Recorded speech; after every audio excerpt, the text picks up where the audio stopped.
But yeah, as David said, what I tried to do here is kind of take my PowerPoint that I give to other elected officials and kind of tweak it for y'all, but kind of how does it apply to me? What do you need to know? And like David said, you have the code, but I just want you to be able to take away from here kind of what are the red flags. When should I perhaps call the state ethics office? I've got a staff of 7 attorneys who can, give informal opinions and maybe point you to an opinion. Hey, we've addressed something similar in the past, and if not, then of course we'll tell you. You may want to just kind of get an opinion from the ethics board. They're the ones that give the good housekeeping stamp of approval.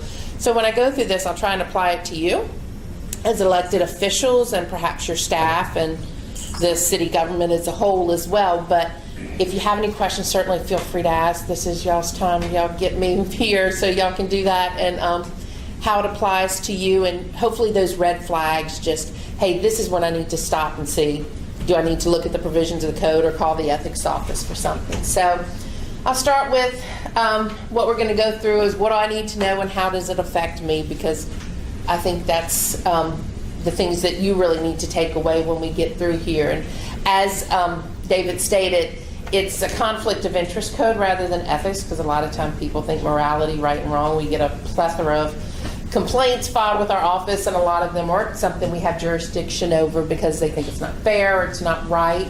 But I've got to fit their situation and their fact scenario or their allegation in a statute so that we have under our jurisdiction. So like you said, it's mainly going to involve economic interest, conflict of interest.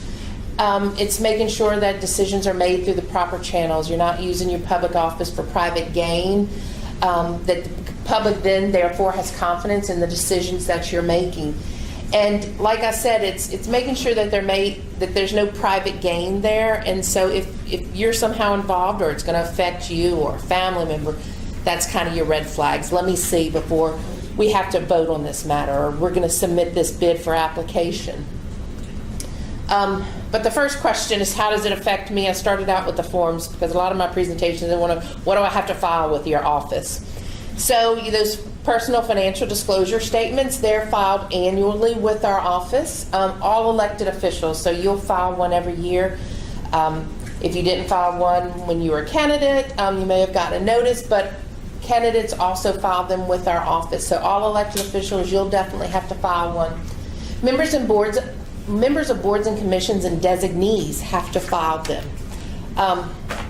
It's only certain boards and commissions because of the size of Orleans. If you are appointing members to boards and commissions, those members are going to have to file reports with our office as well if they have more authority to expend, invest, or disperse more than $10,000 in a fiscal year. So just kind of think of that when you're thinking of appointing people to boards. They're going to file forms as well with our office. And also their designees. So sometimes, and just for your information, if the mayor serves on a board, but his designee is the one who actually goes and attends, he'll file the report as well. Boards and commissions, and like I said, because it's any entity created by constitution, by law, by a political subdivision, or jointly 2 or more political subdivisions. So like I said, if it's something that's created in state law, or if it's something that the City of Orleans board that you've created, it's going to be subject to that inclusion in that definition. So then, if I have to file a report, what do I need to file? Tier 1s are statewide elected officials. Tier 2s, that's you in this room, because your population of your election district is more than 5,000. So you will file a Tier 2 form. Members of boards and commissions file the Tier 2.1. And then 3, the population is less than 5,000. You're an elected official, you have to file. And charter school board members file the Tier 3. Let me see. So think about the 2.1 and the 3s, substantially less disclosure. So if you have someone you're considering appointing to a board or commission, they're concerned about the disclosure laws, tell them to look at the form, because it's not as extensive as the Tier 1s and 2 that you file. So just maybe have them look at it, because some people are sometimes concerned. And I say, well, look at the form and see what you actually have to disclose if you're 2.1. And Kathleen, I had asked you just to confirm, but we might point out that it doesn't apply to council staff. Right, it does not apply to your staff. So unless you appoint one of your staff members to a board or something like that, then they're not going to have to file unless they perhaps serve in something else. You know, maybe they serve on a charter school and they serve that, but just because of their council staff position doesn't trigger a reporting requirement. So when do you need to file? It's May 15th, and it covers the prior calendar year. So when are y'all sworn into office? May 7th. I'm sorry? May 7th. May 7th, okay. So just make sure by May 15th that you file this form, and it'll cover calendar year 2017. So all of 2017. Tier 2s are a little bit different than every other tier. You have the option of letting us know that I've asked for an extension to file my taxes. So you're not going to file the form right away. It gives you a break or a suspension basically to file it. You'd have 30 days from when you actually do file your taxes to file the Tier 2. Even though we weren't elected in 17, we're still required? Yes. They won't be Yes. sworn in until May the 7th of 2018. Correct. But on May 15th, there'll be an elected official, and on May 15th is when it's due, and so it's going to cover calendar year 2017, because you've actually probably got to one of my little scenarios, because we get that question a lot. Hey Kathleen, real quick. So Yeah. I'm assuming I don't have to file it twice because I'm in the legislature now. So if I file it now, then I'm covered. I don't have Correct. to come back. Okay. You're the same tier level too, so you're not even anything we have, you're filing 2 to 2, so it's just one. Each year, I'm truly confused here, and I know maybe you are as well. I have a little scenario. I don't understand why you would be filing a disclosure report if you were simply a candidate in 2017. The way the law is written, it's not based on when you, the year is not based on when you serve. Every year that you serve in office, you're going to file a PFD. That's what the personal financial. So every year that you're in office, so you're going to be serving in office on May 15th. Because you served in office in 2018, you file a PFD this year. The way the law is written, you're filing information for the prior calendar year. So think about, I'm serving this in 2018, and it's as of May 15th, so I have to file for 2017. And if you do file a Tier 2, you don't have to do a second one. I file when I'm on the convention center board. That's correct. That's So I do not correct. have to do a second. Right. We only want run for you. And I'm going to get to that too in one scenario, but yes, that's correct. Must be filed the year following your term of office as well. So when you leave office, say your term ended this year, you weren't reelected to the council just for scenario, and your term was ending May 7th, 2018.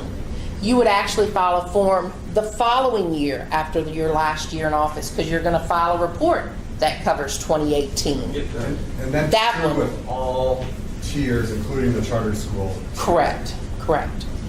So the only difference between the filing requirements tier is your ability to file that extension as a Tier 2 filer. But everything else, all these apply to all tiers. Are tier 3s allowed then to also ask for? An extension, no. Only Tier 2s. Right. Everybody else, we're looking for a form. And if you want to take advantage of that extension option, we have a form actually online that you can use. You have to let us know by May 15th.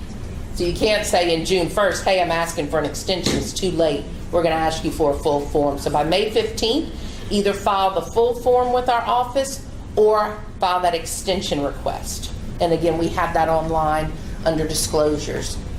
But each filer files one tier, and I think you asked this question about the convention, so you served there last year. You're filing the highest level tier, going 1, 2, 2.1, or 3. So since you're a 2.1 and a 2, your highest level is 2, so you would file a 2, and you're the same 2 there. So, but yeah, 2.1s, 3s are the ones that are lower than you. So if you serve on a board or a state board in some other capacity and have to file it, your 2 will satisfy that requirement. And we have a schedule in the back of it where you show your other offices that trigger the reporting. So we'll keep those in our database. So these were my examples, and it may address some of the situation. I took office in April of 28. Do I need to file a PFD by May 15th of 2018, even if I didn't serve in 2017? And the answer to that is yes. Because you served in office between January 1 and May 15th of 2018, you're required to file a PFD by 2018, and it's going to cover the prior calendar year of 2017. And this is one, my term ends on July 15th, 2017. Do I need to file a report by May 15, 2018, even though I'm not serving in office? And the answer is yes, because you served in office this calendar year, it's going to trigger the requirement the year after your term ends. Filing it, again, you're filing only one statement, the higher tier that applies. You can file it electronically, and as candidates for district office, you're using the leader system. You can also use that same password and log into the online system to file your disclosure, and it keeps it so you don't have to re-enter the information again next year. So that's a way to file your PFD, and you already have, again, your username and passcode. It's the same thing. You can scan a copy and upload it to our website. You can fax, mail, and of course our office is in Baton Rouge. That's an option, as well as hand deliver. If you do fax, my word of caution is I would go ahead and keep your fax cover sheet. X number of pages successfully went through, because inevitably we have blank pages faxed, and usually it means they're flipped on the other side. So just keep and then we would accept that as a timely filed as far as proof-wise. The mail, I would just suggest that you keep some sort of receipt and make sure that it's timely filed in case it never makes it to our office or didn't get postmarked for some reason. Because if you don't file your report, there's a process we have to go through. It's unlike the campaign finance reports that are filed with our office. We have to send you a notice of delinquency, and then you have 7 business days from receipt of that delinquency to file the report with our office without penalty. So if we send you a letter, you sign for the green card, you have 7 business days to get that filed with us without penalty. So make sure if you see a letter from us that we may be trying to get you some sort of notice to trigger some report that needs to be filed with our office. Because if you don't accept it, then we have to, by certified mail, then we have to serve it by state police is what we use, because we need to know when you receive it to know when the 7 days runs. So if for some reason you don't get it in time, you say, oh, there was a card in my box and they already sent it back, call our office. We'll check and we'll work with you and resend it or do what we need to do to get that notice to you. And we do that because if you're past your 7 business days, the penalties are quite steep. For you as a tier 2, it's the $100 a day with the max of $2,500. And this same process is followed if you file a report, but it appears you left something off, then we will send you a notice. Same process is used, and you would have 7 business days to amend it without penalty. So if you think, well, I got that, if you get a notice from us and you say, well, I filed it, just at least call our office, because for some reason we think you need to file. So we need to, clear up the communication issue somehow and either get a report from you or correct our records. So if you get something from us, please just don't ignore it, because those late fees, we hate to have those start to accrue. Other reports you may need to file, Section 1114 disclosure, and David and I had a little conversation about this. This is not a popular one in the sense that we get a lot of these disclosures, because usually as I go through my presentation, if I tell you there may be an exception that applies to this provision, it may trigger this report, because this is filed by you, your family members.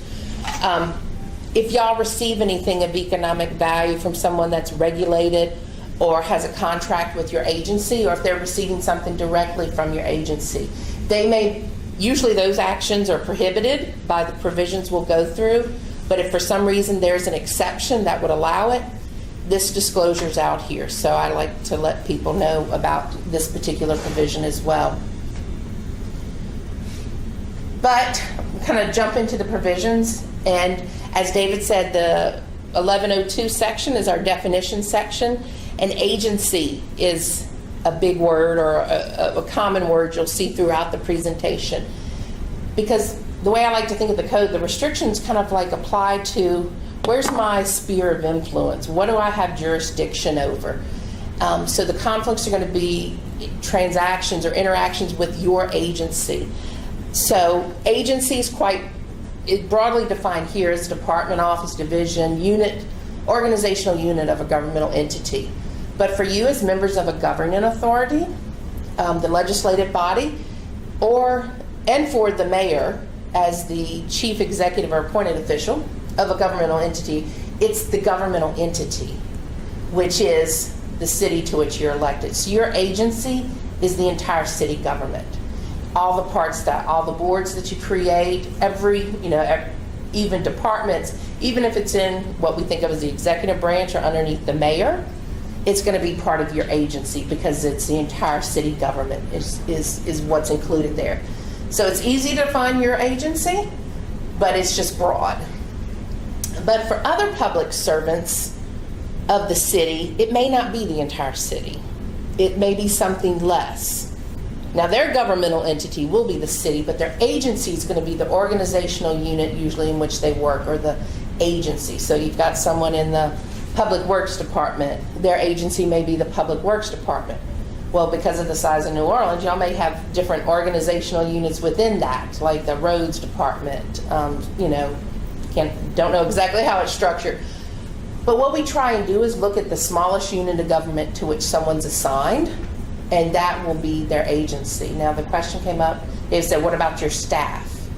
And I don't know enough about the size of your staff and how it's organized, but it's probably not the entire city as it is yours. It may be just your district office.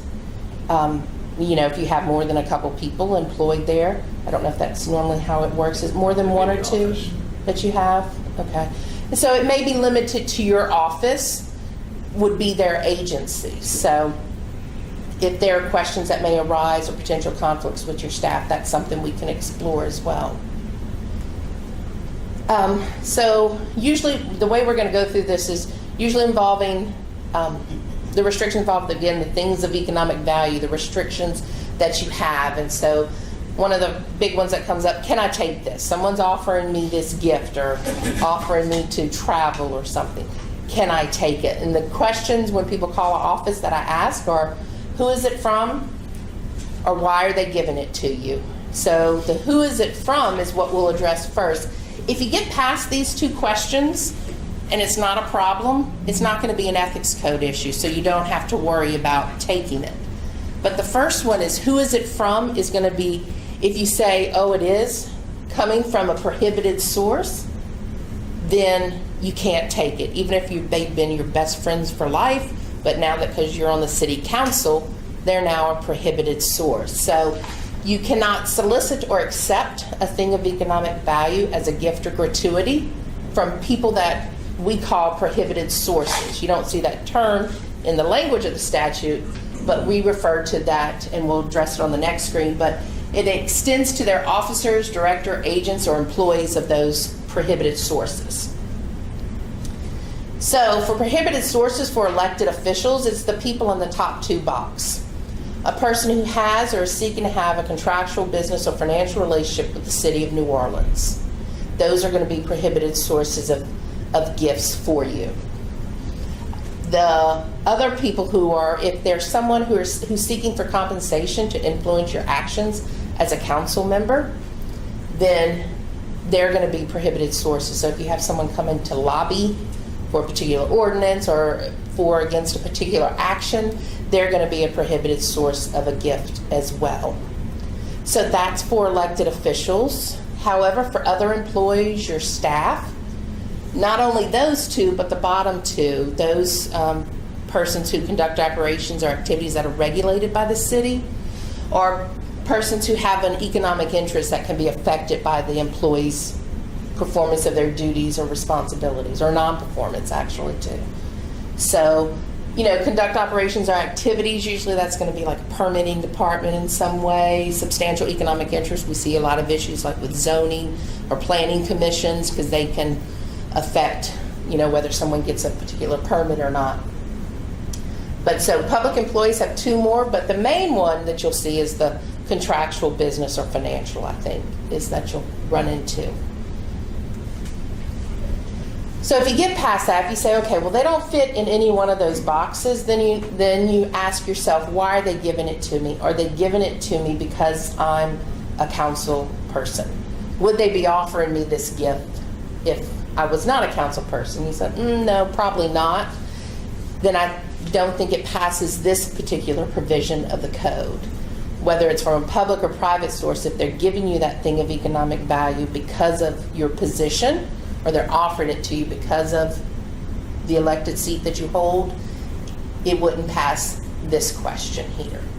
But if you get past that, again, ethics code provision. So it's the who and the why, and that's usually what I start off with when I'm talking to people and they call, this person wants to pay for me to go here.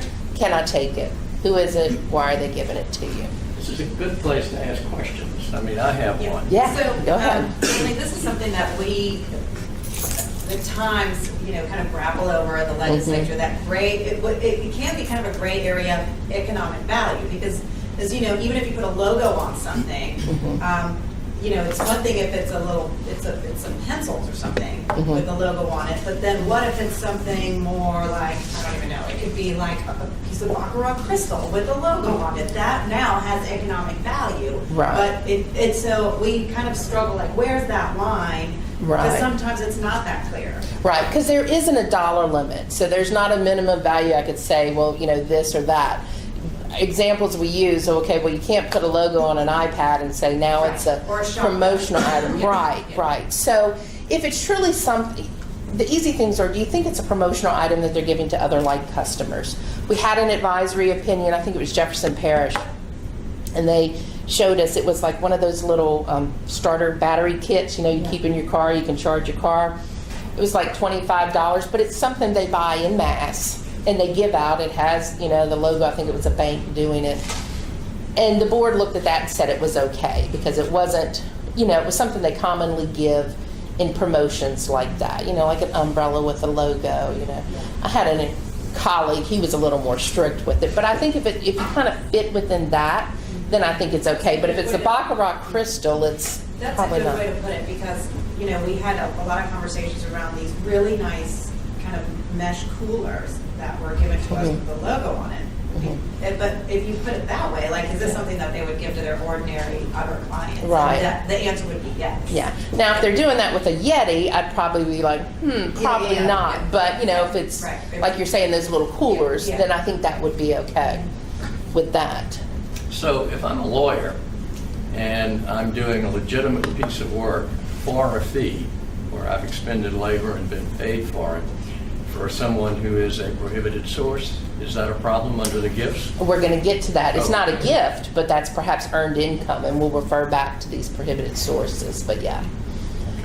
So things, tickets, complimentary admission. They want you to go somewhere. Someone else is being charged, though, an admission fee to go into that event. That's a gift. Gift cards, discounts, trips. Those are our common things that we see. Trips are going to, they want you to come see something. They're a vendor trying to do some business. And hey, we've got, a plant in Mobile. We'll fly you out for the day. Well, they're a prohibited source because they're seeking a relationship. And the trip is a thing of economic value. You may not think of it like, oh, it's something I really want to do, to fly in and out to Mobile in a day, but it's still a thing of economic value. Kathleen, how do nonprofits fit into complimentary admission?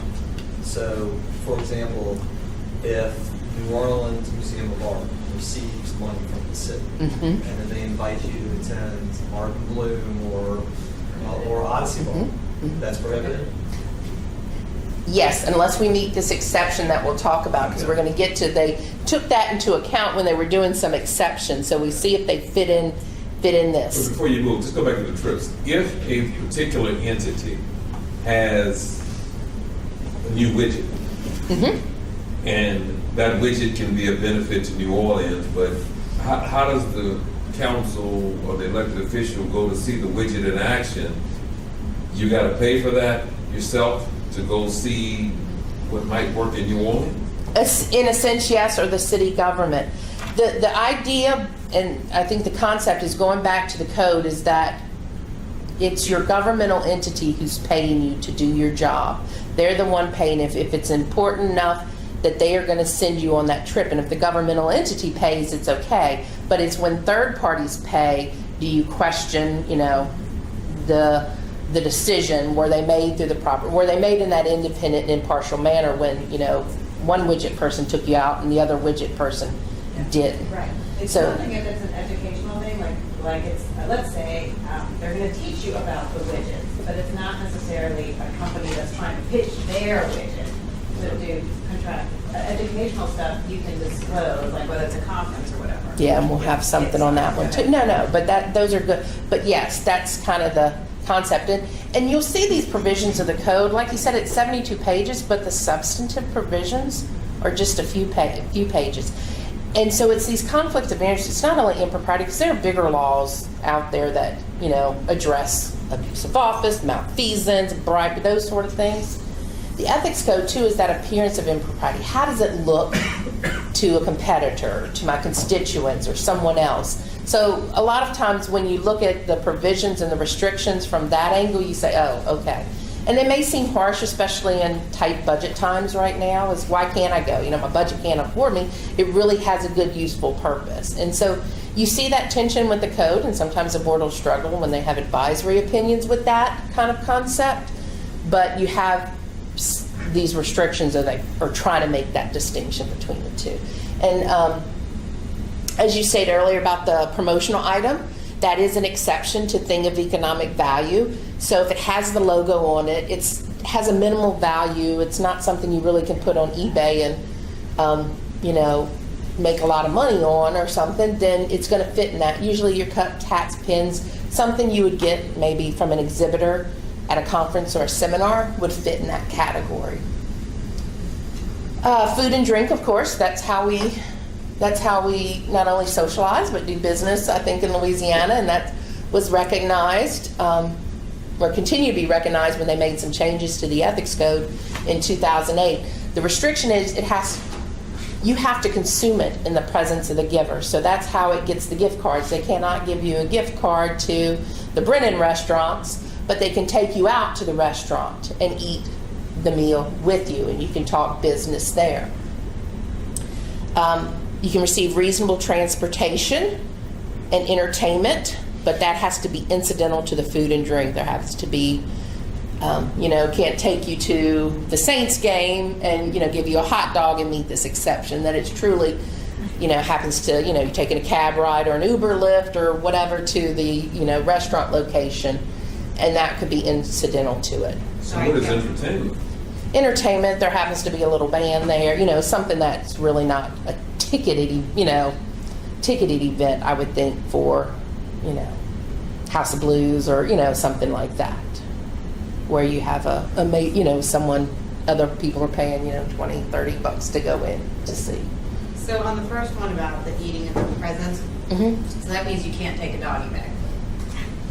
Because we literally, like Butch Spears, Butch very well, he is like adamant, like that means you cannot take a doggy bag. Like this is what, and every time I go eat with the lobbyists, I feel terrible because I don't ever finish my food and I can't. Sorry, just raising that point.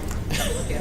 We haven't ever gotten a complaint about someone using a doggy bag or something like that. I think I would just be, kind of use the reasonable man standard with that. You're not ordering, because you'll see gift cards and gift certificates. So there is a dollar limit. It's $60. So I can get 2 steaks for $30. I'll take one home for lunch tomorrow. Right. But if you're, half a steak, I'm kind of with you. That would, there'd almost be a sin to throw it away. But but sometimes some people need, it's easier just to say the bright lines, and so it's hard for me, But be reasonable about it is what I would say, as far as if that comes up or something like that. Like I said, you're not taking a meal home for someone else. It's just your half of whatever that you can't So if you're finish. at Chris's and the steak is $48 and the spinach is $11 and my cup of coffee is $4.50, I got to reimburse him $3 at the end of the night. I mean, how does that work? The way this law was written when they put the $60 cap in, or the dollar cap limit, is that it, the violation is on the person who is buying more for you. They can't give you food or drink worth more than this. So it's sticking to that, but I would say yes, if you're going to go over that, probably the thing to do is pick it up.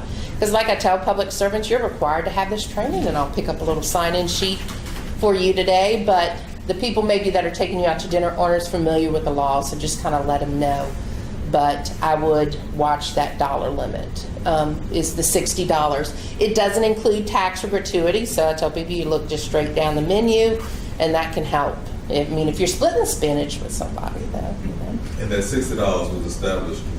Actually, it was $50 in 2008, and every year we have to look, the staff, and we let the board know if there is an increase in the consumer price index, and if there is, then we do some math and we see if we need to increase it. So since 2008, we've gone up to 60.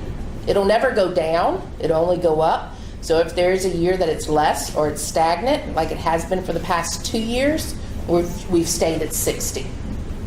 So, and it's per event. So breakfast and lunch, if you're at a conference, could be different events. It's a single activity, occasion, reception, meal, or meeting at any given place. If it's a group, they're taking a group of people out to dinner and they're getting charged a flat rate, then they divide the cost by the number of people that they invite, because presumably that's what they base the order on. Again, tax and gratuity. It doesn't apply if you're going to a gathering held in conjunction with a meeting related to a national or regional organization, or a meeting of statewide organization officials or employees, provided at least 10 people are invited. I call this my Noble Ellington exception there, because he educated me about ALEC and what that was. But I'm assuming there's something similar for you as city officials. There's a national or regional group of like officials that you would attend a conference or a seminar, and there may be someone there and says, hey, I want to take you all out to dinner one night. Can we go? Well, yes, of course you can go, because they're going to be there to eat the meal. Am I subject to the dollar limit? No, if he invites 10 people. So he could exceed that. And in conjunction with is an event held during the same time period, same general locale as a meeting of such organization. This came about because the retirement system, who always has their meeting in New Orleans, came to us and says, what does that mean? What is in conjunction with? Well, our board read it real strictly, and they said it has to be an event at that conference or seminar. Well, they wanted to go off-site and, reserve a room for 20 people and invite certain retirement officials to meet them. So that was our opinion was restrictive. So then the legislature came back and created and defined what in conjunction meant. So it could be the same general locale. So when the retirement system Lapers group meets in New Orleans, if you have a money manager who wants to invite some retirement officials out to, a nice restaurant, he's not going to be bound by the $70 limit, provided he invites at least 10 people to attend. So that's our conference dollar limit exception. And I think we talked about this. This is going to raise what about complimentary admissions? So someone has received some funding, perhaps from the city. They're going to give you a ticket to the event. Can you take it? This exception came about in 2008 as well. It allows you to go to a civic, nonprofit, educational, or political event if you are being honored on the program, giving a speech, or part of some panel for discussion purposes. So if that particular group wants to honor, the city council members, and they put it in their program, and they want to give you a ticket, then that would be okay.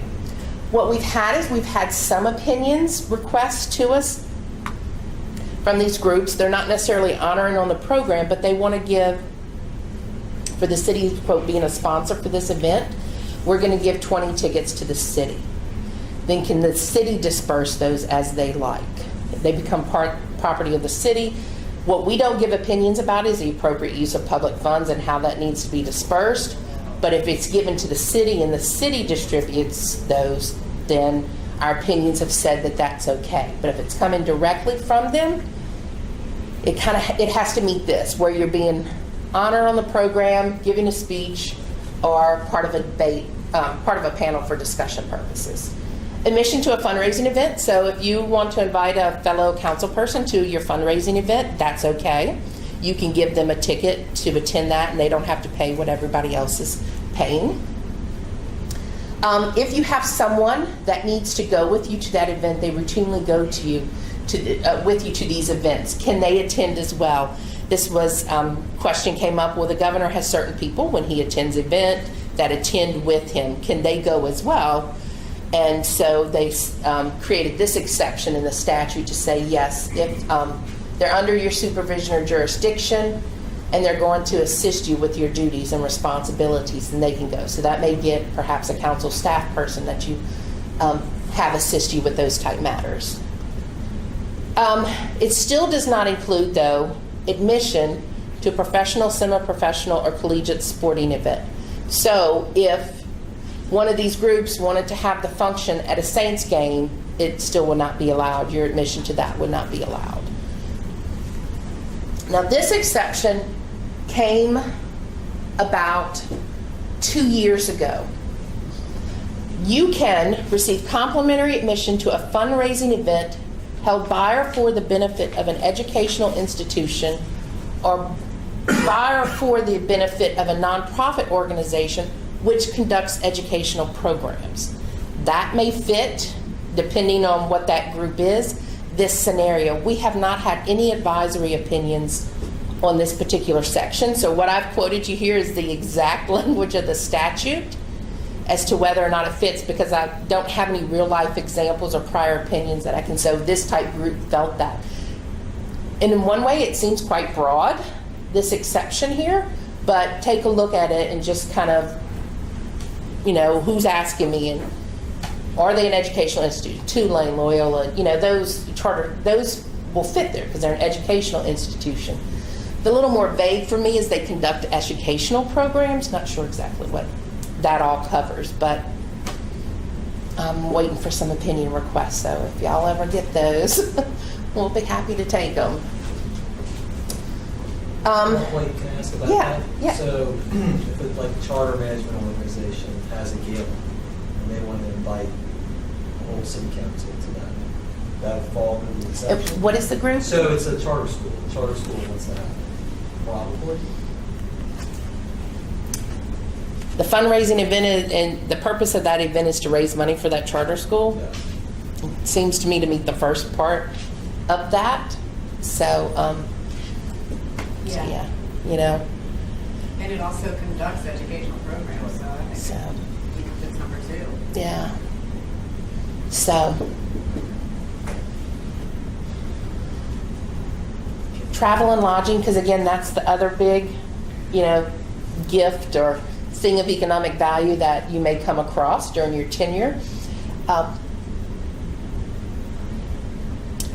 Ask yourself, does the code prohibit me from receiving it? So the who's giving it and why are they giving it to me? If one of those tests say, oh, you know, it looks like I can't take it, then you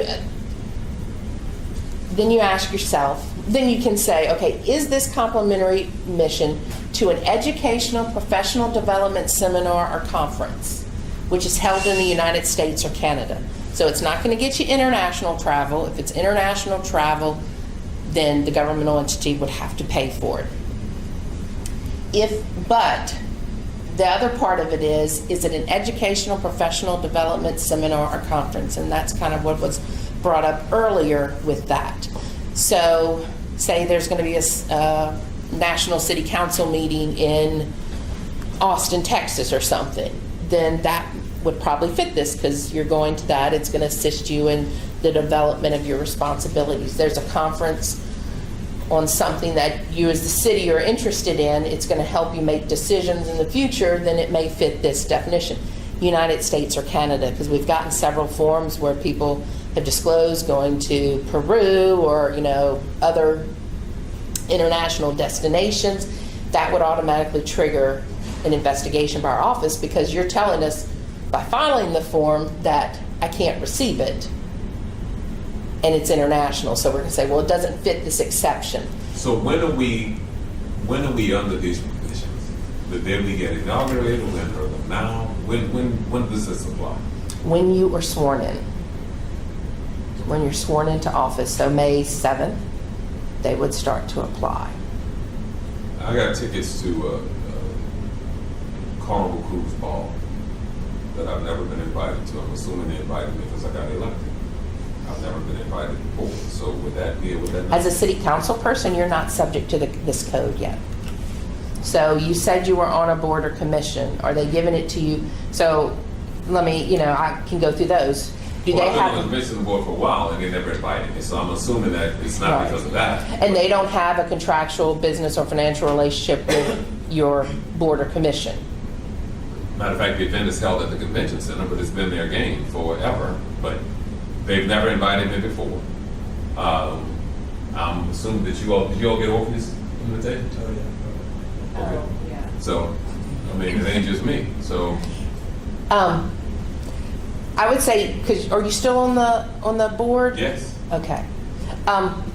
If that group has some sort of contractual business or financial relationship, they would be a prohibited source, and you could not take it the complimentary admission. Because I'm going back to my questions. Who is it? Are they a prohibited source for you as a member of that board or commission? Do they have that, or they have or seeking to have that type of relationship, the contractual business or financial? If we say yes, then I would say you could not take the complimentary admission to that particular event, or to that group. If you said, well, no, they don't have that relationship, I'd ask why, and you'd be able to, well, it's not because I'm on this, because I've never gotten it before and I've been on that board. But the one that may be troubling for you, though, is that first question. But So, inviting all elected people. I don't know how that works or what have you, but yeah, so you have to look at it from that point. And then I would look through my other exceptions. The educational, I just don't know if they have the educational programs, or if they can fit within that. Otherwise, I don't know of an exception that would allow that complimentary admission, unless they put on a program or something that they're honoring the newly elected council members at this particular event.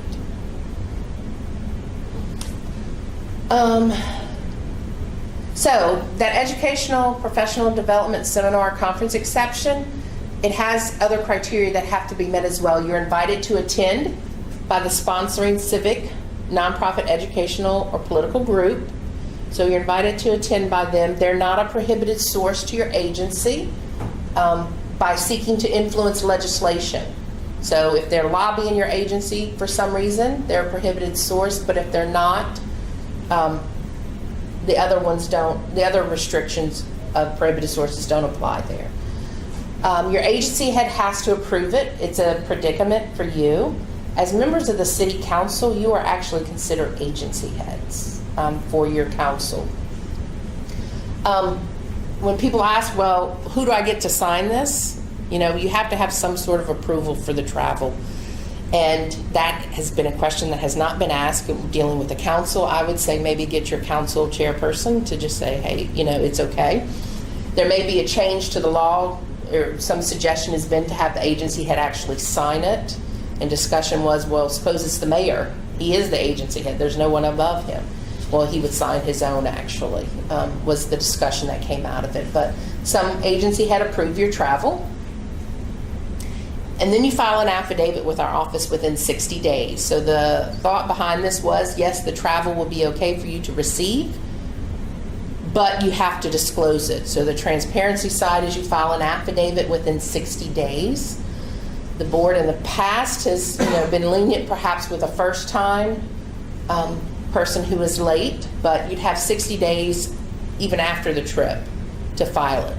Because on that disclosure, you're telling us the amount or the value of what you received. And again, no affidavit is required if your agency's paying for the travel, because then you don't need to use this exception and the code doesn't prohibit it. You're only filing this if the code otherwise says you can't receive this travel. And then you say, okay, and then I meet these exceptions. So we're starting to get a lot more of these filed with our office with respect to travel. And David kind of alluded to this question. The same persons that are prohibited sources of a gift or gratuity are prohibited sources of income.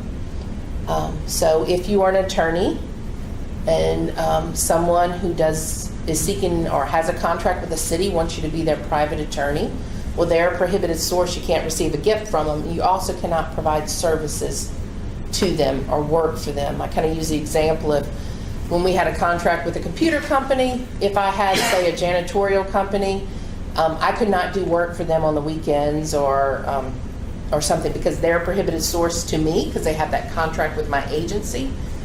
Therefore, they're a prohibited source. I can't do work for them, even if it's wholly unrelated to my job with the ethics office.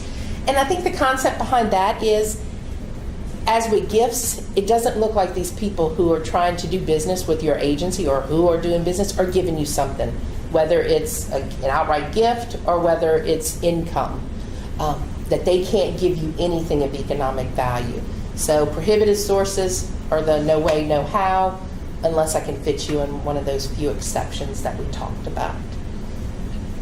This has been extended to your spouse because of community property law, as well as to legal entities in which you own more than 25% or exercise control over. If you can't receive it, they can't give the gift. It's the flip side of it. So we've had situations where we've gone after the other side as well. But most of the time we as public servants perhaps are more familiar with the code, especially because of the training requirements, than the other persons. But There was the famous Edwin Edwards comment. It was illegal for him to give it to him, but it wasn't illegal for me to take it. Is that no longer operative? I don't think that is operative anymore. So Tong Park, I know. yeah. So we talked about those are receiving things of economic value. The next section is prohibited transaction, interactions with your own agency. You, your immediate family members, and legal entities in which you or they, individually or collectively, own more than 25% of, cannot enter into or bid on any contract, subcontract, or other transaction with the City of New Orleans, or that's under the supervision of the City of New Orleans. So if you have siblings, and we'll go through the definition, or people who fit within your immediate family, have a big family, it, kind of letting them know, hey, if you're going to apply for something, a permit, perhaps at the, zoning office or planning department, we need to look into this. So if there's going to, in my red flag here, is there going to be any interaction between you and your private capacity and your governmental entity in some way? What's the definition of immediate family? So it's defined. It doesn't include cousins, nieces and nephews, aunts, uncles, grandparents, or grandchildren. So it's going to get you, your spouse, parents, children, your children's spouses, your in-laws, your mother and father-in-law, your brothers and sisters, and their spouses. It's not going to grab your wife's brothers and sisters. So when people call our office and they say, hey, my brother-in-law wants to do this, we always have to ask, how are they related to you as a public servant? And one of colleagues, he would use the example of, if you got a divorce, would they still be, an immediate family or something? So yeah, it's only these individuals. So if your spouse works for a firm that owns less than 25% interest, that's okay, or is it absolute ban on immediate family involved? The spouse owns Less than 25%. 25%. Just as an employee has no. Just an employee. Has no ownership interest. And they want to do some business with the city. It's not going to fit this prohibition here as far as being restricted. But what I would say is that your wife couldn't do any of the work. So say she worked for an architectural firm, and they're going to bid on a project with the city. She doesn't own more than 25%. She, even if she say own 10%, but just rank and file or a rank and file employee there. The firm's not prohibited, but what we've said in advisory opinions is she can't do the work under that contract. So, and we had some opinions with the former governor. Some was a lawyer, didn't own more than 25% of the firm, but we also said the son could not do the work under that for those executive branch agencies. So she's going to have to stay away from it entirely.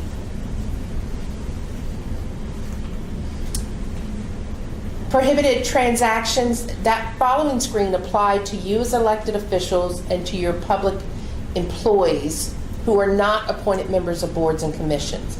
Appointed members of boards and commissions have a different standard. So this may apply to you if for some reason you're serving on a board as well. In addition, so I point this provision out. You, as an appointed member of board or commission, your family members, legal entities in which you have a substantial economic interest or your immediate family members, it can be less than 25%. Had an advisory opinion, it was a legal entity with 1%, but he was the business manager.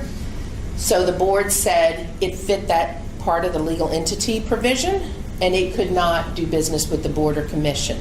So I always tell people, if you're on a board or commission, you have any interest in the legal entity that's coming before your agency, that's kind of your red flag to say, hey, I don't know if this legal entity can do this. It's also more broad in that it not only prohibits the bidding on or entering into, but being in any way interested in. See that a lot with zoning issues. Is someone in any way interested in the rezoning of this from residential to hazardous or something like that? I don't know what the different distinctions are. Perhaps he is, and then we look at the facts, and this is a fact analysis that is done here. Is who's going to be affected by it? Is their interest? Are they in any way interested in this? So if for some reason you think you're on a board or commission and you're going to be affected by it in some way, this provision may come into play there. It's maybe worth delving into a bit of the background. Board and commission members have always occupied a very special, severe place in the restrictive environment. It's not quite as bad as it once was. There was at one time an absolute prohibition for board and commission member having Participating. They were removed from any recusal opportunity. The example I like to use is Bill Turner, I think, was the dean of the architecture school at Tulane. He was fine being a member of the City Planning Commission up to the point when Tulane had to apply for a zoning change.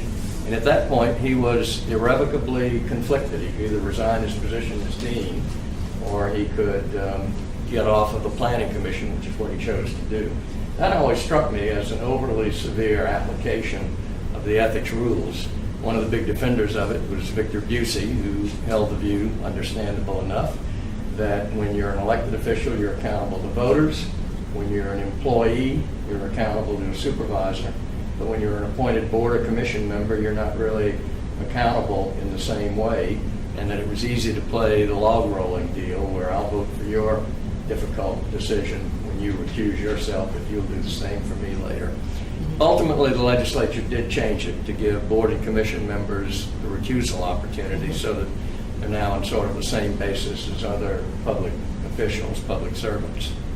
But there is a whole history of special restrictions that apply to appointed members of boards and commissions. So it still is this restriction still here as it applies to actually the entering into or being in any way interested in these contracts before the agency.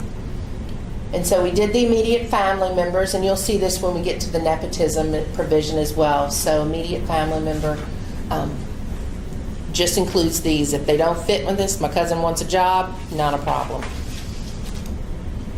So that last provision, what I call the 1113s, are prohibited transactions. Participation involves what you're doing as an elected official. So what are you voting on? What are you discussing? What are you doing officially in your capacity as a city council person? Because what the code says is you as a public servant cannot participate in certain matters that are deemed conflicts of interest. And those are matters in which you have a substantial economic interest, and we'll go through that definition. But it's also those matters in which your immediate family members have a substantial economic interest. Your businesses, an organization or person in which you serve as an officer, director, trustee, partner, or employee of, cannot participate. If you have a substantial economic interest in the legal entity perhaps that's coming before them, you cannot participate. If you're negotiating a prospective employment with someone, they become someone you can't participate in those matters. If you have an existing contract with someone or indebted to them in some way, you owe them money and they come before your agency, you can't participate in those particular matters.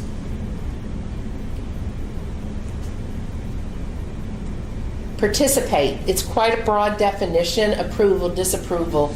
Even the failure to act or perform a duty can be deemed participation. So it's taking part in, sharing responsibility for an action of a governmental entity. So transaction, another broad term. It's any proceeding, application, submission, request for ruling, contract, claim, or case. If there's something that's coming before the city, someone's applying for something, someone's asking a question or a lenience or a variance for something, then consider that particular matter a transaction. And if it's something that the governmental entity will be subject of, has an interest in, or will be a party to, it's a transaction as well. So that's our broad definition. So that's kind of where I use the guidelines. If there's any matter coming before your agency, let's look and see if it fits this. But substantial economic interest, people always think, well, it has to be worth a lot of money. And it's not a dollar limit here. This term is an economic interest that is greater benefit to you than a group or class of persons. So like my planning and zoning scenario, does the property owner right next to the land they're trying to change to, accept hazardous waste, does he have a substantial economic interest? Well, he's, right next to it, then yes, his interest is probably greater than the general group or class, in the neighborhood or the city that are going to be affected by this. This is a fact-sensitive question. Again, you're looking at trying to define who the group or class affected by this transaction is, and do they have a substantial economic interest in it. Ironically, we don't have a substantial economic interest in our position, office, rank, salary, per diem as public servants. But if it's any interest that a person has as a member of the general public, everybody else has the same interest, it's not going to be subject to this. So I always start with, are you going to have an economic interest in whatever's coming before your agency? That's your red flag. And let's see then if we meet our definition of transaction and whether it's a substantial economic interest. But the example I like to use here is, we're going to talk about nepotism. Suppose your wife meets the exception and is going to be employed within your agency, and there comes to, the city wants to give everybody a 4% raise. Her economic interest is no greater than anyone else being affected by that decision to give, the 5,000 employees of the city a 4% raise. So she probably wouldn't have a substantial economic interest, and you would not be prohibited from voting on that. Again, the participation here is your actions. So how do you avoid a participation violation? As an elected official, you recuse yourself from the vote. So you avoid a violation of 1112 by not participating in the vote. You can participate in debate and discussion of the matter, provided you make a disclosure of your conflict on the record of your agency prior to the vote or prior to the debate and discussion. So it doesn't take away your right to address an issue that you feel is important to either you, your constituents, but you cannot vote on the matter if you have that substantial economic interest. So just stay away from the vote. A distinction here, David was referring to appointed members of boards and commissions before 2008 could not recuse themselves to avoid a violation. because they take part in or share responsibility as the board as the whole. There was this inherent participation conflict, so the way to avoid it, the board said in opinions, divest yourself of the interest that's creating the conflict or get off the board. 2008, they changed it, but they cannot participate, of course, in the vote, and they cannot participate in debate and discussion. So they have to stay completely away from it if they do have a substantial economic interest. Don't talk about it with the executive director behind the scenes. Don't talk about it at the public meeting. Stay away from it. Public employees do not participate. Again, similar to appointed members of boards and commissions. They can file a disqualification plan if the person is normally part of their job description requires them to do it. There's a way to disqualify themselves from that procedure with our office, and we have rules in place to facilitate that. Avoiding participation violation, your recusal cures you of the 1112. It doesn't cure you of the prohibited transaction provisions we talked about. So your brother wants a contract. Just because you don't participate doesn't mean he can still bid on that contract. So recusal only cures your actions, not the prohibited transactions or any other issues. So kind of keep that in mind as well. Because some people will tell us, hey, I didn't vote on it, so it's okay. No, that cured you, but your brother still couldn't bid on that contract. The nepotism provisions in the code, again, we talked about you as agency heads, but also you're members of a governing authority. So your immediate family members cannot be employed by the city. Persons who are also held liable for violations of nepotism provision, not only the agency head or the governing authority and the family member who's hired, but also agency heads, members of governing authority, persons who have authority to hire and fire, and immediate supervisors. Because this came about, we had a case and they kept saying, well, everybody within the department knew that these people were related, and they still let it happen. And so then this provision was enacted to address that as well. Still, if everybody knows about it, doesn't make it right and can make them liable to a violation as well. So, Random question, what about stepchildren? I know you have no, children. perfect. But what about Stepchildren are not included. But if you adopt them, they become your children or half siblings. The board has said half siblings are members of your immediate family, but step relatives are not. That's a good one. Children who were already employed before you got elected, what happens then? So we have the nepotism exception, and it's what we call the 1-year rule. So if they were employed for more than a year prior to you taking office, they can continue in their employment with that agency. They can receive normal promotional advancements. I just caution you about that. If it's within the civil service system going from 1, 2, or 3, you can see that. If it's something else, you may want to ask for an opinion. Hey, can they be promoted to this position now that I'm this? But if they've been employed there for a year, they can continue in their employment. Now, if something comes before your agency involving them and they have a substantial economic interest, you just couldn't participate in it. And if this agency is a subset of the city, he would be prohibited from going to any other agency within the city? Maybe, because the question, is it a normal promotional advancement? It may be. It'd be, it'd be definitely worth an advisory opinion there before the change was made. But, yeah, so it's the 1 year, and make sure they kind of have the year as well with the employment, because the statute does draw that bright line for us. And again, that takes effect when you're sworn in and not elected. So those are the main substantive provisions. We talked about you receiving something, gifts or income. We talked about prohibited transactions and participation and nepotism. Those are the main ones that apply when you're in office. But for 2 years after you leave office, we're still there with some restrictions in the code. So, and different standards here for elected officials. Again, it's for 2 years following the end of your public service. For agency heads and elected officials, it's assisting a person, which isn't another governmental entity, for compensation in transactions that involve your former agency. So you're off the city council, someone wants to pay you to go represent them in a zoning matter coming before the council. So for 2 years, you could not do that. You could do it free of charge, but you could not receive compensation to do that. Also, for 2 years, you cannot render any service on a contractual basis to or for the city of New Orleans. So there's a 2-year cooling off period. And I remember David telling me something, and he said earlier, if there are other restrictions that apply to you through your city ordinances that are more restrictive, they're of course not covered here. They're not something we enforce, but should be mindful of, because I think you referred to a 4-year. The ethics ordinances refer to a 4-year cooling off period for someone to be considered as an inspector general candidate.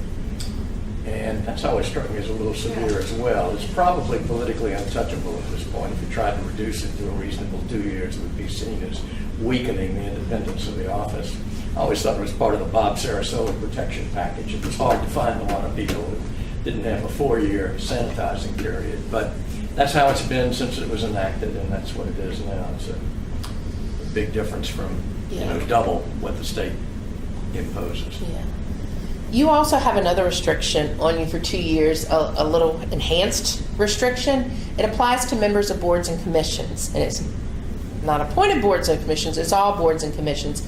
And the board has held, since this was enacted in the early 2000s, that applies to collective bodies. So you as a collective body, as a council, are subject to this restriction. So not only do you have those other ones we talked about for 2 years, but for 2 years, you cannot contract with, which is kind of also included in the other one, but be employed in any capacity by or be appointed to any position by your former agency.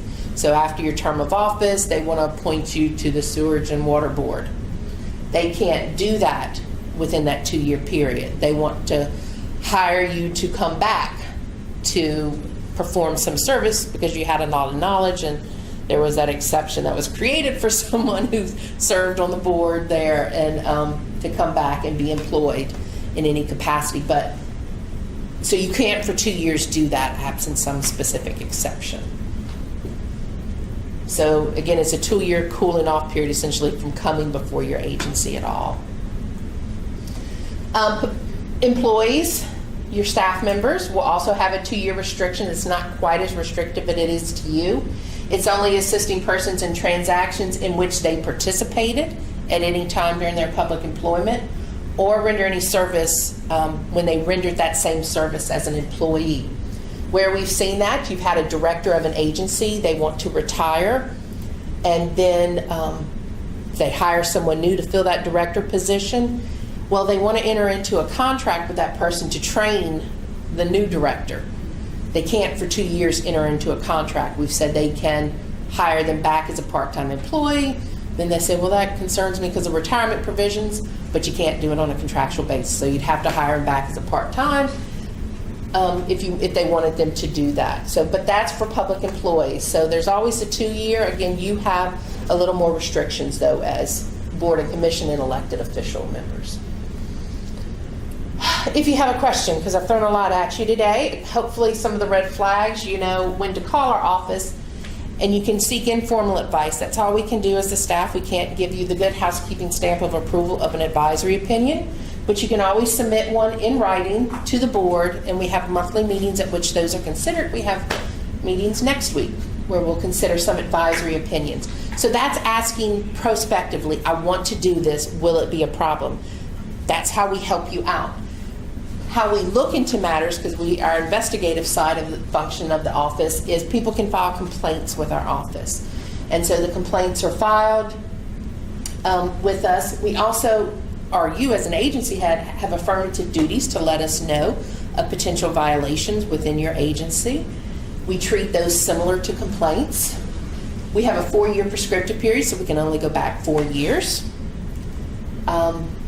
Then we would refer it to investigation. Our investigations are confidential unless after the investigation, then the board says we think there was a violation. They can file charges, and it's handled through an administrative law panel of judges.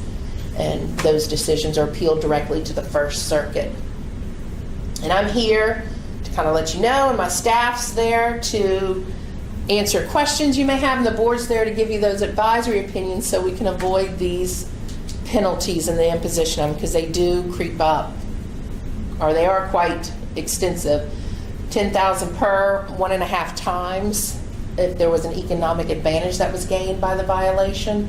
So that's why we want you to know about the provisions, because as we've gone through the code and who's subject to it, there's a lot of people that are subject to it.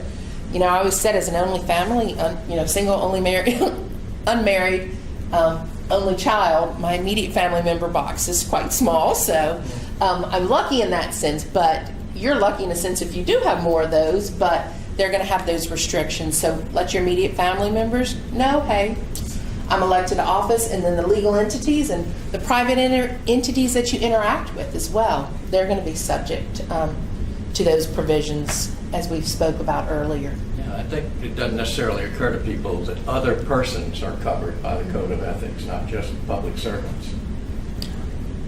But to get more information, we have our 800 number, we have our website, disclosures, we have lots of forms there. Of course, our campaign finance component of it, if you ever have questions about that, we want to make sure you get those reports filed on time. You're here today, I'm going to pass out a sign-in sheet, and this is good and helpful for you to know to pass on to your employees as well, that this will satisfy your training requirement for 2018.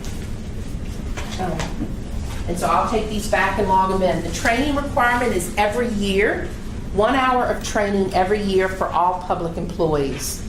So members of boards and commissions, staff, everybody has to take this. Most people, though, of the over 250,000, I can now say that now, as of last year, over 250,000 who took the training, most of them go online under training and take it that way. So they log in and sit at a computer, and we're always enhancing it, so it is looking better and better. So know that, let your staff know, so once you're sworn into office, that they will need to take it in calendar year 2018.